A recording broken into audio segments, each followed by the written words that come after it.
अच्छी सोच, ये जो बदगुमानी है ना, बुरा सोचना, बुजुर्गों के बारे में भी, लोगों के बारे में भी, गरीबों के बारे में भी।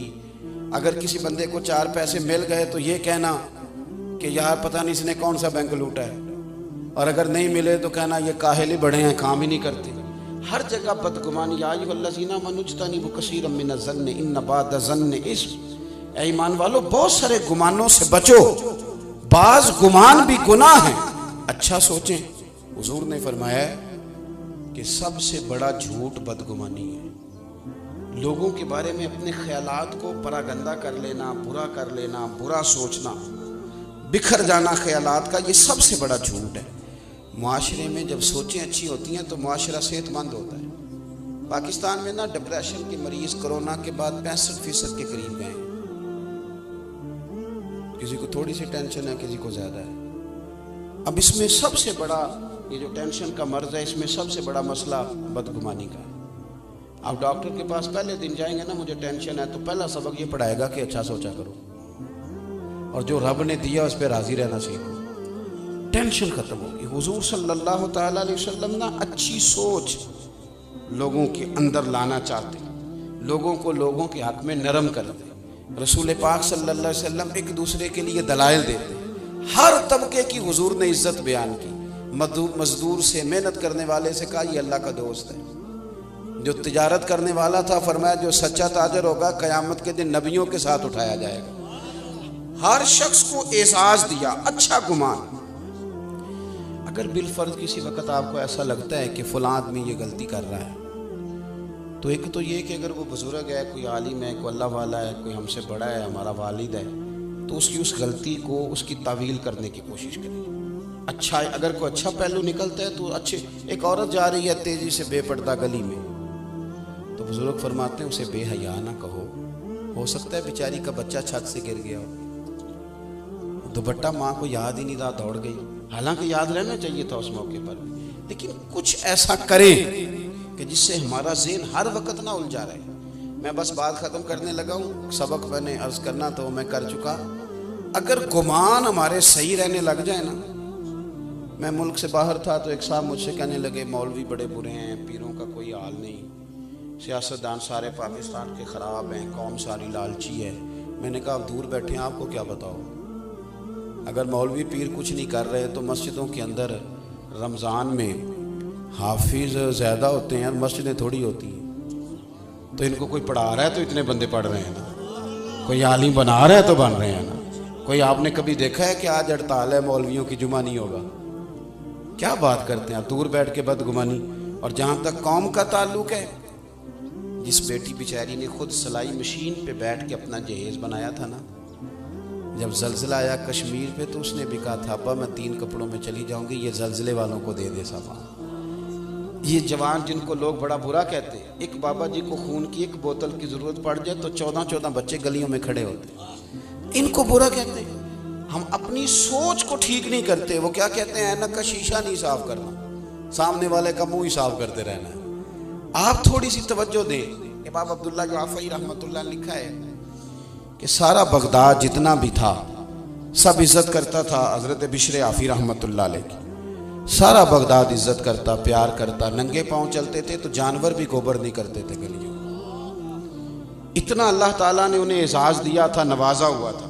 लेकिन बगदाद का एक ताजर था, वो कहता था मुझे नहीं अच्छे लगते उधर भी शराफी।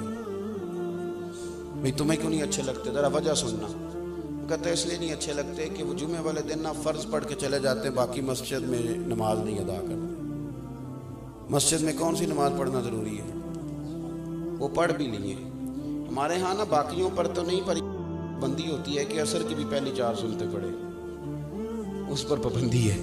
तो मैं अक्सर कमेटी वालों से पूछता हूँ कि जो पाबंदी अल्लाह रसूल ने नहीं लगाई वो आप क्यों लगाते हैं? मेहरबानी करें, लोगों को गुंजाइश दें। आप वो जबर क्यों करते हैं जो आपको नहीं करना चाहिए? जी हजरत बिशर आफी रहमतुल्लाह अलैह फर्ज जमात के साथ जुम्मे वाले दिन पढ़ते हैं तो बाकी नमाज पढ़े बगैर चले जाते हैं। लोगों ने उसे समझाया तो वो ताजर कहता है मुझे बड़े अरसे के बाद एक दिन ख्याल आया वैसे पता करूं तो सही, कुछ तो मजबूरियां रही होंगी, यूं ही कोई बेवफा नहीं होता, पता तो करूं मसला क्या है। मालूमात तो करूं। कहते जुमा पढ़ा हजरत के साथ मैंने, तो सलाम फेर के वो निकले मस्जिद से, तो मैं भी उनके पीछे हो लिया।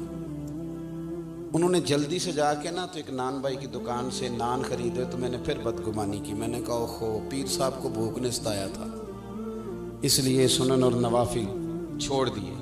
फिर वो थोड़ा आगे गए तो उन्होंने गोश्त वाली दुकान से कबाब खरीदे होटल से, तो मैंने कहा मौलाना की उम्र देखो और जायके देखो। फिर वो जंगल की तरफ बढ़े तो मैंने तीसरी बदगुमानी की। मैंने कहा ये मुरीदों से छुप के सब्जे पे बैठ के खाएगा। कहते हैं थोड़ा सा रास्ता गुजरा तो एक कच्चा मकान आया, बाहर से कुंडी लगी थी। शेख ने अपने हाथों से वो मकान की दरवाज़ा खोला और मैं देख रहा था सामने एक फालज के मरीज बुजुर्ग लेटे। और जब वो आगे बढ़ के मैंने देखा तो उनके मुंह से रतूबतें निकल रही थी और वो तकलीफ में थे। हज़रत बिशर आफी ने पहले सीधा करके लिटाया, फिर अपना इमामा खोल के पानी में डुबो के उनका मुंह धोया और पहला लुकमा तोड़ के उनके मुंह में डाला। तो फरमाने लगे बाबा नाराज़ ना होना, जुमा था, मुझे देर हो गई, अभी तो मैंने सुन्नतें और नफल भी पढ़ने हैं, अभी तो मेरी बकिया नमाज रहती है। वो शख्स कहता है मैं बाहर खड़ा था तो मेरा वजूद कांपने लगा।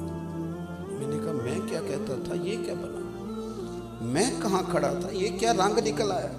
हजरत शेख ने जब कहा ना माफ़ कर दो तो बाबा जी रो पड़े। कहने लगे मेरा आगे पीछे कोई नहीं और जो थे वो भी मुझे छोड़ गए। बिशर 14 साल हो गए तो रोज़ मेरी रोटी लेके आता, तो कब तक आएगा यार, मैं कब तक बड़ा रहूँगा, कब तक तू इतना तकल्लुफ़ करेगा। तो हज़रत बिशर हाफी ने उनको रोते देखा तो रोए, आंसू पूंछ के कहने लगे ये जो रब की इतनी रहमतें बरसती हैं ना और इंसानों से लेकर जानवर तक मेरी कदर करते हैं, तो इसके पीछे हिकमत ये है कि मैं आपकी खिदमत करता हूँ तो अल्लाह ने मखलूक के दिल में मेरी मोहब्बत पैदा फरमा दी।